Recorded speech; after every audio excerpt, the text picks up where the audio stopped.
many July 4th celebrations do we have left? Michael Snyder reports, I hope that this Independence Day was the greatest Independence Day that you and your family have ever experienced. Personally, I had the opportunity to spend some time with family over the past several days, and that helped to rejuvenate me.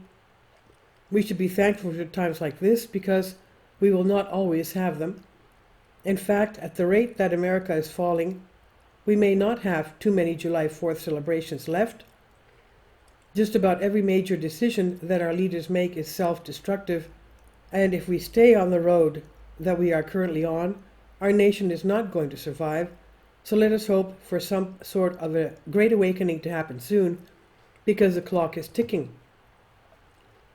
In a recent article, Jeff Lukens pointed out that when nations finally die, they tend to do so with surprising speed.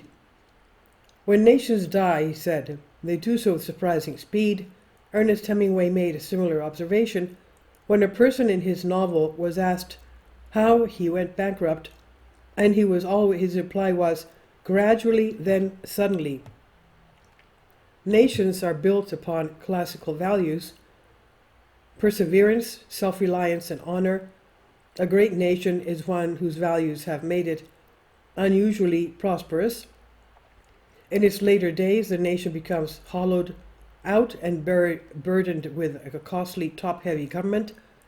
The middle class is expected to provide generosity to the masses. Over time, traditional values fade away, and everyone seeks to live off everyone else. The United States shows aspects of a once great power past its prime. It's socially and politically divided, aware of the necessity for changes, unable or unwilling to make them, and losing the conviction in the shared goals that earlier invigorated it. Sadly, he is quite right. Our core values have been fading away for decades, and at this point, most Americans realize that something has gone horribly wrong. In fact, a recent Gallup poll discovered that a whopping 87% of us rate the overall state of America's moral values as either poor or only fair. A record high 50% of Americans rate the overall state of moral value in the U.S. as poor. Another 37% say it's only fair. Just 1% think the state of moral values is excellent, and 12% think it's good.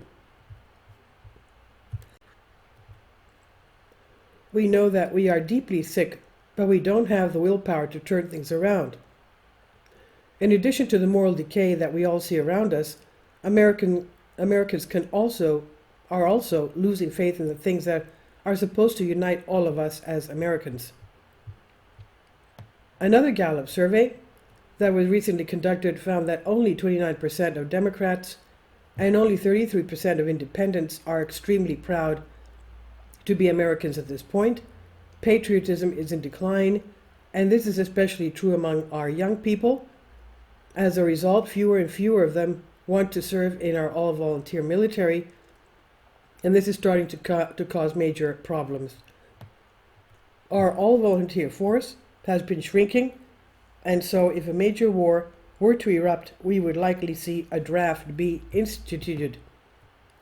Because of its cost, the AVF is too small to handle a major war or emergency. When faced with two medium-sized campaigns in Iraq and Afghanistan, the AVF was seriously challenged to provide sufficient troops despite constant mobilization of reservists, the enlistment of local allies, and the deployment of copious contractors. A major conflict would break the AVF, an open secret in defense circles, but something that few in Washington want to discuss. Over the past year of fighting, Russia and Ukraine have both taken casualties equal to at least half the active duty U.S. Army. U.S. military doctrine says that a force is destroyed after sustaining 30% casualties. Selective service, subject to even less scrutiny than the AVF, remains on the books because if we ever enter into another major conflict, we will need a draft yet again. Can you imagine how our young adults would respond if such a thing actually happened? There would be riots all over the country. Right now, so few young people want to enlist in the U.S. Army isn't even coming close to meeting their recruiting targets. The result is that 2023 is likely to be the worst year of military recruiting since the AVF began. Most of the services have already said that they will fail to hit their recruiting targets. The Army short 15,000 recruits last year, and facing the same shortfall this year is shrinking. The Army's top enlisted leader, Sergeant Major of the Army Michael Grinston, recently warned that trying to do more with less is putting an enormous strain on soldiers and their families. In order for an all-volunteer military to work, a significant portion of the population has got to deeply believe in the core values that the country represents. But what are America's core values today? The guy in the White House and his family have made millions of dollars by doing favors for foreigners and are deeply corrupt. News networks don't seem to care very much. The values that Joe Biden says that he represents are diametrically opposed to the values of our founders. At this point, the White House is literally seething with evil, and so it should not surprise us that the Secret Service just found cocaine in the White House library. Can you imagine? A game of internet Clue has broken out on social media as Americans share memes about the cocaine found at the White House over the holiday weekend. Mystery ensued on Tuesday following a report that a suspicious white powder that turned out to be narcotic was found at the White House library on Sunday, sparking a hazmat situation and forcing an evacuation.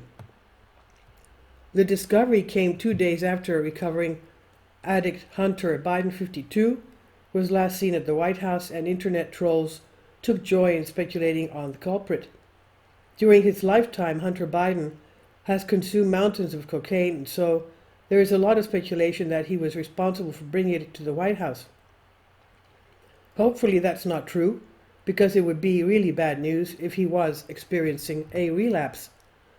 Of course, the White House library is under video surveillance 24 hours a day, and so the Secret Service should be able to easily determine who brought cocaine into that room. But if it was Hunter Biden, I'm sure that the story will be hushed up and brushed under the rug. In Washington, deception and lies have become more common than the truth, and most Americans are entirely convinced that this will never change. But one way or another, change is coming.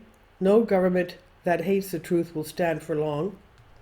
And as James Howard Kutzler has aptly observed, truth will ultimately prevail even if America does not. Hard times will produce strong men and women with a bias towards reality, which naturally tends to comprise things that are truthful.